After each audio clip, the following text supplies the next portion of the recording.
Assalamualaikum warahmatullahi wabarakatuh. Perkenalkan, nama saya Puput Prahesti dengan NIM 192200072 dari kelas Manajemen 2, Prodi S1 Manajemen.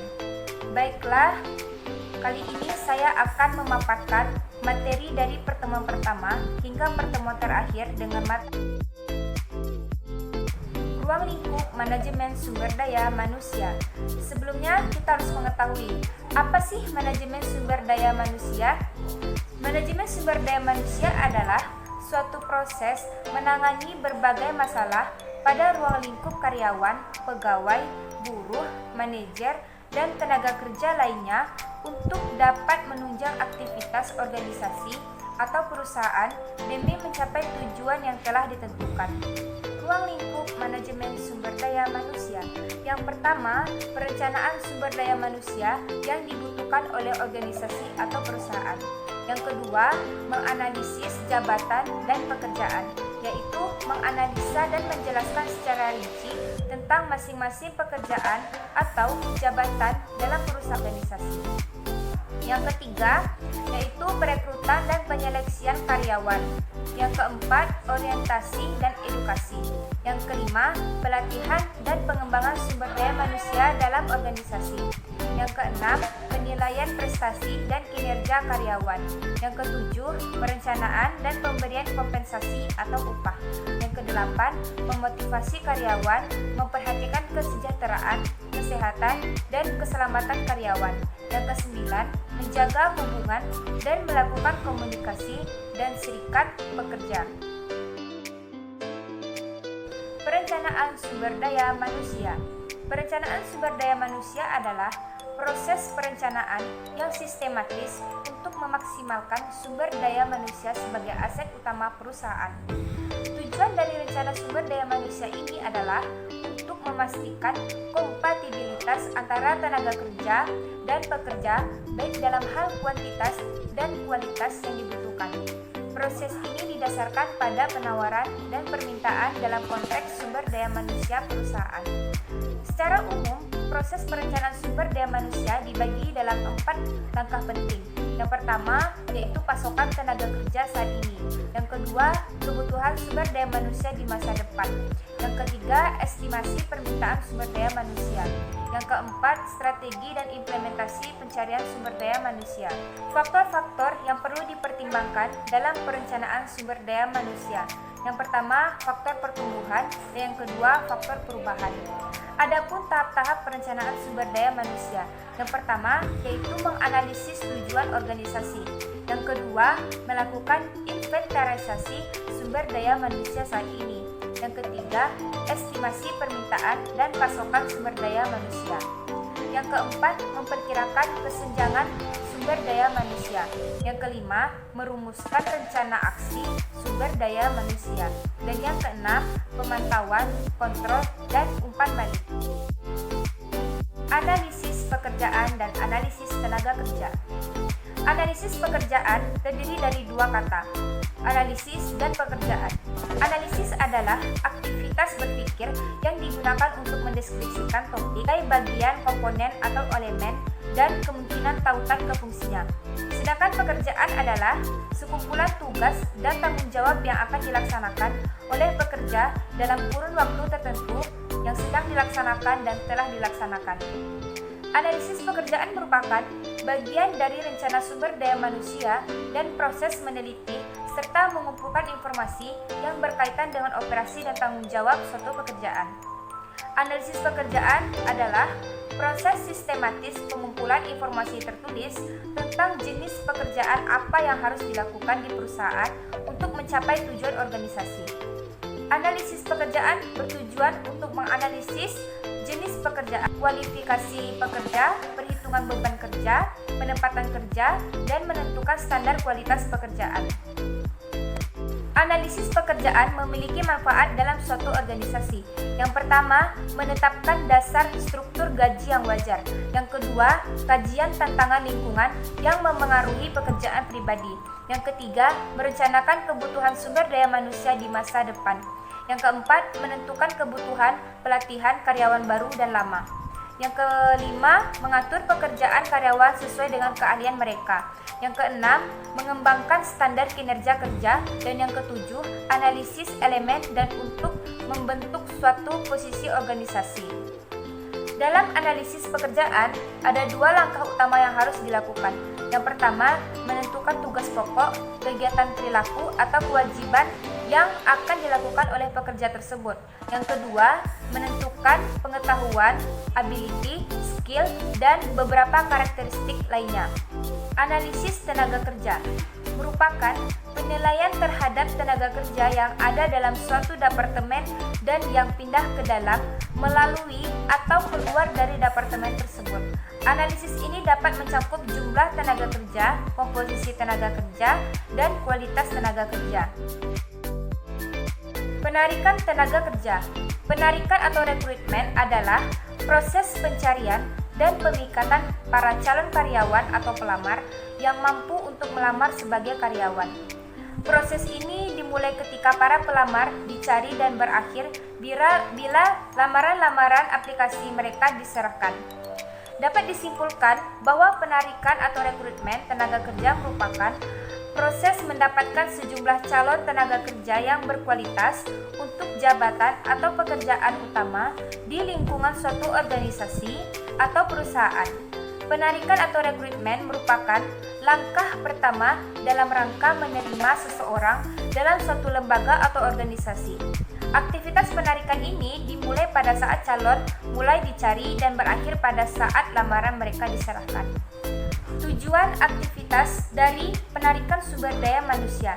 Yang pertama yaitu memikat pelamar yang melamar kesempatan kerja. Yang kedua, aktivitas ini memikat pelamar yang melamar untuk pekerjaan tersebut. Ukuran dan karakteristik kelompok pelamar membatasi sampai di mana aktivitas penyusunan pegawai berikutnya mencapai tujuan. Yang ketiga, mempengaruhi pelamar menerima tawaran pekerjaan yang mereka terima. Aktivitas penarikan dapat mempengaruhi apakah pelamar menerima tawaran pekerjaan yang mereka terima. Yang keempat yaitu sebagai sarana pertukaran informasi. Seleksi tenaga kerja. Seleksi tenaga kerja adalah proses menyaring kandidat tenaga kerja untuk ditempatkan pada pekerjaan yang tepat. Seleksi tenaga kerja adalah prosedur mencocokkan persyaratan organisasi dengan keterampilan dan kualitas orang atau kualifikasi orang tersebut. Tujuan seleksi tenaga kerja yaitu menjamin perusahaan memiliki karyawan yang tepat untuk suatu jabatan atau pekerjaan, memastikan keuntungan investasi sumber daya manusia perusahaan, dan mengevaluasi dalam mempekerjakan dan penempatan pelamaran sesuai dengan minat. Penempatan dan program orientasi. Penempatan karyawan adalah kegiatan yang dilakukan oleh manajer untuk menempatkan seseorang karyawan pada pekerjaan dan jabatan yang ada pada organisasi. Jenis-jenis penempatan karyawan yang pertama yaitu promosi. Karyawan dipindahkan ke posisi lain yang lebih tinggi, baik dari segi bayaran, tanggung jawab, dan atau level organisasionalnya. Ada dua jenis promosi. Yang pertama yaitu berdasarkan prestasi dan yang kedua berdasarkan senioritas. Yang kedua yaitu transfer. Karyawan dipindahkan ke posisi lain yang setara baik dari segi bayaran, tanggung jawab, dan atau level organisasionalnya. Yang ketiga itu demosi. Karyawan dipindahkan ke posisi lain yang lebih rendah baik dari segi bayaran, tanggung jawab, dan atau level organisasinya. Orientasi adalah upaya pelatihan dan pengembangan awal bagi para karyawan baru yang memberi mereka informasi mengenai perusahaan, jabatan, dan kelompok kerja. Orientasi ini bertujuan membantu para karyawan baru menyesuaikan diri dengan memperkenalkan mereka kepada peran mereka masing-masing, organisasi dan kebijakannya, serta rekan-rekan kerja mereka. Pemutusan hubungan kerja. Pemutusan hubungan kerja atau yang biasa disebut PHK adalah pengakhiran hubungan kerja karena suatu hal tertentu yang mengakibatkan berakhirnya hak dan kewajiban antara pekerja dan perusahaan. Mengapa perusahaan perlu melakukan kebijakan pemutusan hubungan kerja? Yaitu untuk mengurangi biaya. Alasan perusahaan melakukan PHK terhadap karyawan yang paling umum adalah karena PHK menjadi cara perusahaan mengurangi pengeluaran. Hal ini dilakukan bila perusahaan tidak memiliki cukup profit untuk menutupi segala pengeluaran. Pengembangan tenaga kerja dan kompensasi.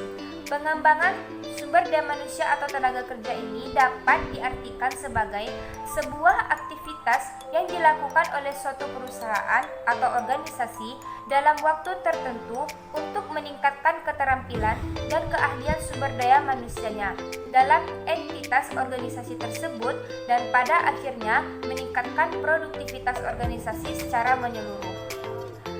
Pengembangan karyawan bertujuan untuk meningkatkan efisiensi tenaga, waktu, bahan baku, dan mengurangi ausnya mesin pemborosan berkurang hingga produksi relatif kecil, sehingga daya saing perusahaan semakin besar. Kompensasi. Kompensasi adalah segala sesuatu yang diterima, baik berupa fisik maupun non-fisik. Kompensasi juga berarti seluruh imbalan yang diterima oleh seorang pekerja atau karyawan atas jasa atau hasil kerja dari pekerjaannya dalam sebuah perusahaan dalam bentuk uang atau barang, baik secara langsung maupun tidak langsung. Nah, perusahaan juga memiliki tujuan dalam memberikan kompensasi kepada karyawannya. Apa saja tujuannya? Yang pertama yaitu mempertahankan karyawan berprestasi yang sudah ada. Yang kedua, mendapatkan karyawan yang berkualitas. Yang ketiga, menjamin adanya keadilan dalam perusahaan. Dan yang keempat, memicu adanya perubahan perilaku dan sikap yang semakin baik. Perencanaan karir, manajemen karir, dan pengembangan karir. Perencanaan karir adalah suatu perencanaan tentang kemungkinan seseorang karyawan, suatu organisasi atau perusahaan sebagai individu meniti proses kenaikan pangkat atau jabatan sesuai dengan persyaratan dan kemampuannya. Dengan demikian, perencanaan karir merupakan suatu proses yang digunakan seseorang untuk memilih karir dan mengambil langkah-langkah untuk mencapai tujuan-tujuan karirnya. Manajemen karir adalah proses pengolahan dan perencanaan kegiatan seseorang karyawan untuk meningkatkan perkembangan karir yang lebih baik. Proses manajemen ini akan melibatkan antara karyawan dan anggota unit perusahaan, serta mencakup konsep kesadaran diri, eksplorasi karir, koneksi, dan juga proses belajar. Kegiatan ini bisa dikatakan sebagai proses investasi untuk mencapai tujuan karir yang lebih tinggi. Manajemen karir memiliki beberapa tujuan, di antaranya yang pertama, untuk mencapai tujuan karyawan dan perusahaan. Yang kedua, membuktikan kesejahteraan karyawan. Yang ketiga, membantu karyawan dalam mengidentifikasi potensi atau skill mereka. Yang keempat, menjalin hubungan yang erat antara karyawan dan perusahaan. Yang kelima, bukti untuk tanggung jawab sosial. Yang keenam, memperkuat pelaksanaan tujuan perusahaan. Pengembangan karir adalah suatu proses yang dilakukan oleh perusahaan untuk melakukan perubahan status, posisi, dan kedudukan karyawan di suatu perusahaan. Tidak hanya soal jabatan, pengembangan karir ini juga menekankan pada peningkatan kemampuan karyawan. Pengembangan karir merupakan suatu proses pengetahuan diri, eksplorasi, dan pengambilan keputusan yang membentuk karir itu atau karir individu. Motivasi, prestasi, dan produktivitas kerja. Motivasi kerja adalah kekuatan dalam diri yang dapat membangkitkan, mengarahkan, dan mempengaruhi seseorang untuk memiliki intensitas dan ketekunan perilaku sukarela dalam melakukan suatu pekerjaan. Motivasi kerja merupakan suatu dorongan secara psikologis kepada seseorang yang menentukan arah dari perilaku dalam organisasi, tingkat usaha dan tingkat kegigihan atau ketahanan di dalam menghadapi suatu halangan atau masalah. Motivasi kerja adalah penggerak atau pendorong dalam diri seseorang untuk mau berperilaku dan bekerja dengan giat dan baik sesuai dengan tugas dan kewajiban yang telah diberikan kepadanya. Prestasi kerja adalah suatu hasil kerja yang dicapai seseorang dengan melaksanakan tugas yang dibebankan kepadanya yang didasarkan atas kecakapan, pengalaman, kesungguhan, serta waktu.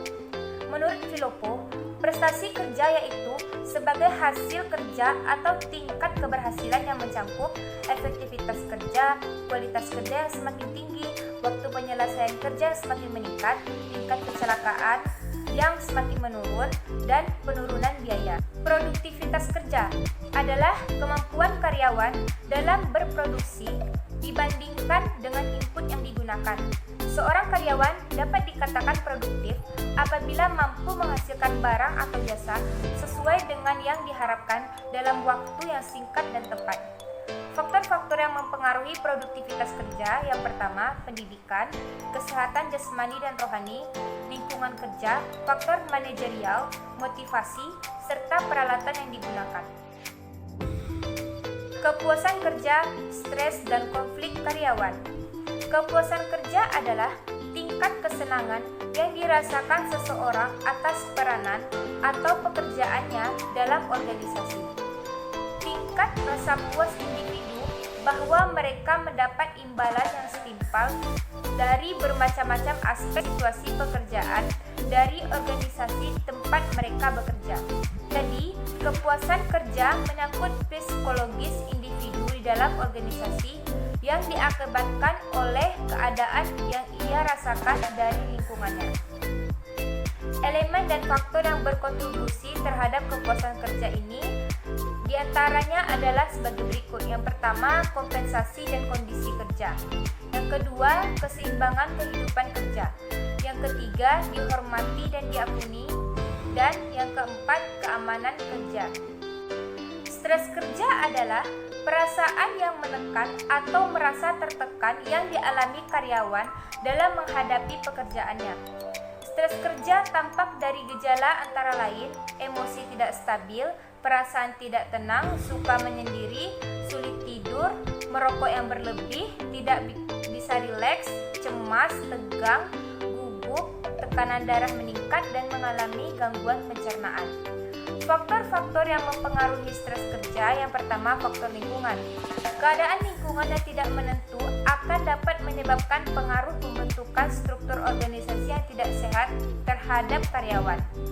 Yang kedua, faktor organisasi, dan yang ketiga, faktor individu. Pada dasarnya, faktor yang terkait dalam hal ini muncul dari dalam keluarga, masalah ekonomi pribadi, dan karakteristik pribadi dari keturunannya. Konflik kerja merupakan kondisi di mana terjadi ketidakcocokan antara nilai dan tujuan yang ingin dicapai, baik nilai dan tujuan yang ada dalam diri sendiri maupun dalam hubungan dengan orang lain. Konflik kerja juga bisa disebabkan adanya perbedaan pendapat antara dua atau lebih anggota organisasi atau kelompok, karena harus membagi sumber daya yang langka atau aktivitas kerja atau mempunyai status, tujuan, penilaian, atau pandangan yang berbeda. Budaya, perubahan, dan pengembangan organisasi. Budaya organisasi adalah seperangkat asumsi atau sistem keyakinan, nilai-nilai, dan norma yang dikembangkan dalam organisasi yang dijadikan pedoman tingkah laku bagi anggota-anggotanya untuk mengatasi masalah adaptasi eksternal dan integrasi internal. Dengan demikian, budaya organisasi dapat memberikan nilai-nilai dan norma bagi karyawan dalam prinsip operasional organisasi. Ada 5 fungsi budaya organisasi. Yang pertama, membedakan satu organisasi dengan organisasi yang lainnya. Yang kedua, meningkatkan sense of identity anggota. Yang ketiga, meningkatkan komitmen bersama. Dan yang keempat, menciptakan stabilitas sistem sosial. Pengertian perubahan organisasi adalah suatu variasi dari cara-cara yang telah mapan yang selama ini berlangsung dalam organisasi dan dipergunakan serta ditaati oleh anggota organisasi dalam melakukan aktivitasnya dan berbeda dari apa yang selama ini ada dan telah berlaku dalam organisasi. Pengembangan organisasi merupakan proses terencana untuk mengembangkan kemampuan organisasi dalam kondisi dan tuntutan lingkungan yang selalu berubah, sehingga dapat mencapai kinerja yang optimal yang dilaksanakan oleh seluruh anggota organisasi.